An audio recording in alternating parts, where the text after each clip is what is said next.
Assalamualaikum warahmatullahi wabarakatuh. Alhamdulillahi wa kafa wa usalli wa usallim ala sayyidina Muhammadinil Mustafa wa ala alihi wa ashabihi ahli sidqi wal wafa. Sahabat seiman dan seakidahku, alhamdulillah kita bisa bertemu lagi di podcast religi kali ini. Bagaimana kabar antum semua? Semoga Allah Subhanahu wa Ta'ala selalu melimpahkan kita kenikmatan, baik iman dan Islam, hati yang selalu bersyukur, sabar yang tidak pernah ada batas, serta kemudahan dalam setiap aktivitas dan solusi bagi setiap masalah maupun ujian yang ada.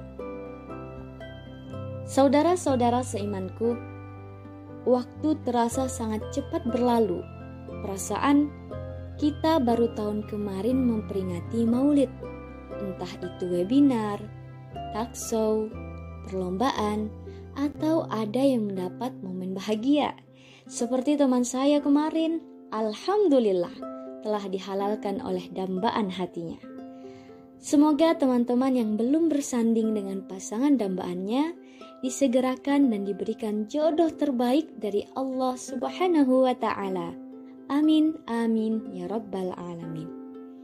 Apapun itu kegiatannya, pada intinya kita sama-sama berbahagia memperingati hari lahirnya Nabi kita, yakni Baginda Muhammad Sallallahu Alaihi Wasallam.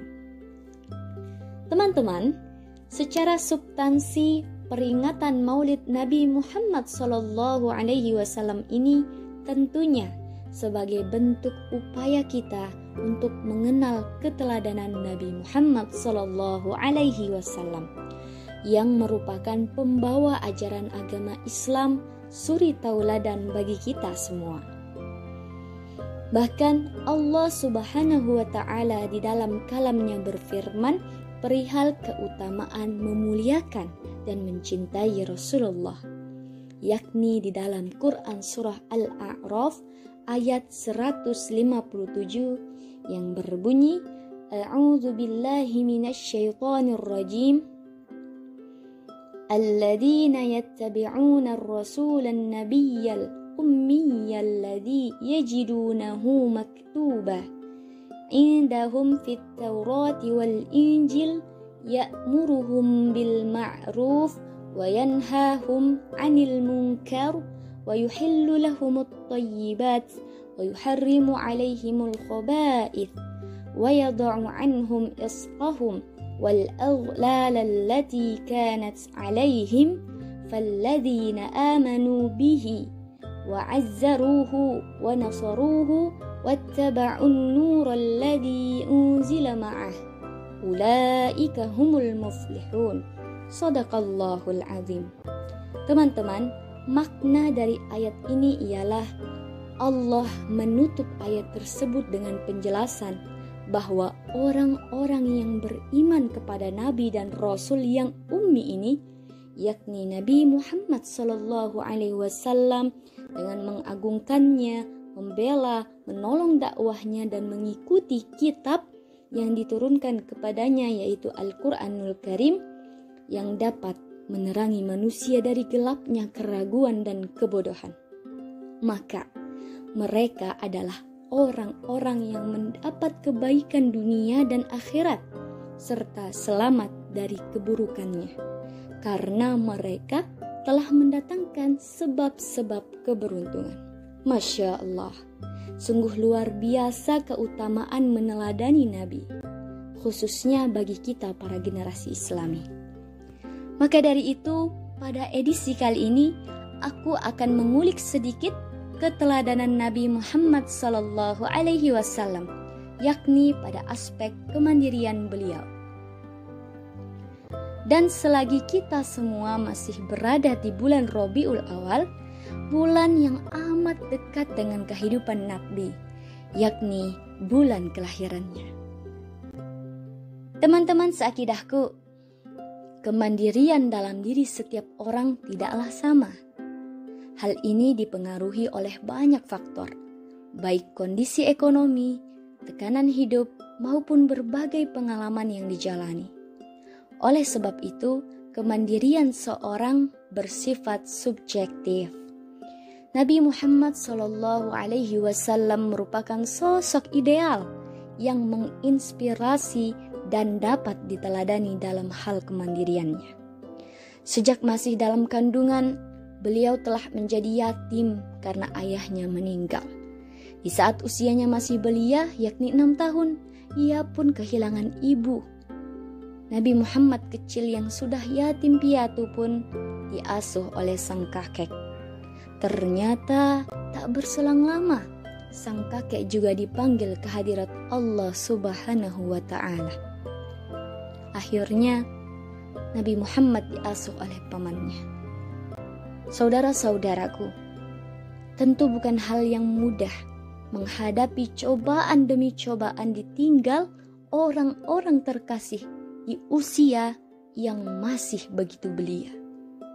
Meskipun demikian, justru inilah yang menempa Nabi Muhammad menjadi sosok yang mandiri dan kuat. Masa kecil hingga remajanya dijalani dengan bekerja keras. Maklum saja, sang paman bukanlah golongan orang berada. Ditambah lagi memiliki anak yang sangat banyak. Sehingga Nabi Muhammad harus bekerja keras untuk memenuhi kebutuhannya. Tanpa lelah ia bekerja mengembala domba. Hewan ternak tersebut dijaganya dengan baik. Bahkan dengan berani, Nabi Muhammad kala itu menghalau binatang buas yang ingin mengincar dombanya. Selain itu, Nabi Muhammad juga tak malu untuk berdagang di pasar membantu pamannya. Meskipun tak menikmati masa kecil seperti anak-anak pada umumnya, Nabi Muhammad tak pernah mengeluh, tak pernah merepotkan, dan tak pernah menjadi beban orang lain. Sebaliknya, ia tumbuh menjadi sosok dengan sifat-sifat yang baik dan mulia. Nabi Muhammad dikenal sebagai pekerja keras yang tidak bergantung pada orang lain, dan ia memiliki sifat jujur. Maka saudaraku, tak heran jika banyak orang yang senang dan segan serta mempercayainya.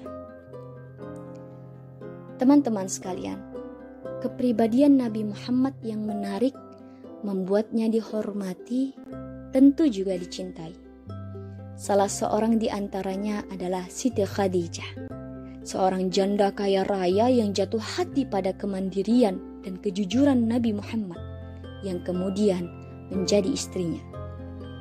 Meski memiliki istri yang kaya raya, namun Rasul kita tetap sederhana dan bekerja keras untuk menafkahi keluarganya. Masya Allah.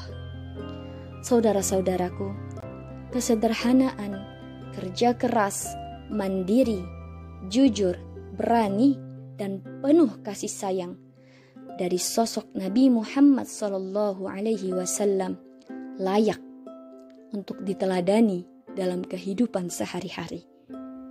Tanpa perlu memandang latar belakang pendidikan, tanpa perlu memandang status ekonomi, sosial, maupun keyakinan. Maka dari itu, kemandirian yang ada di dalam tubuh kita, mari kita bangkitkan bersama. Terlebih kita para pemuda, para generasi Islam yang akan menjayakan, membangkitkan eksistensi Islam di kancah dunia saat ini dan masa depan. Maka dari itu, mari sama-sama kita berkorban, bekerja bersama untuk meningkatkan kemandirian di dalam tubuh kita. Kalau bukan kita, siapa lagi? Kalau bukan kita paksa, kapan lagi? Maka dari itu, mari sama-sama kita bergerak. Sekian podcast saya kali ini. Mohon maaf atas segala kata-kata yang salah. Semoga bisa bermanfaat bagi diri saya, teman-teman yang mendengar, dan seluruh pemirsa yang ada. Wassalamualaikum warahmatullahi wabarakatuh.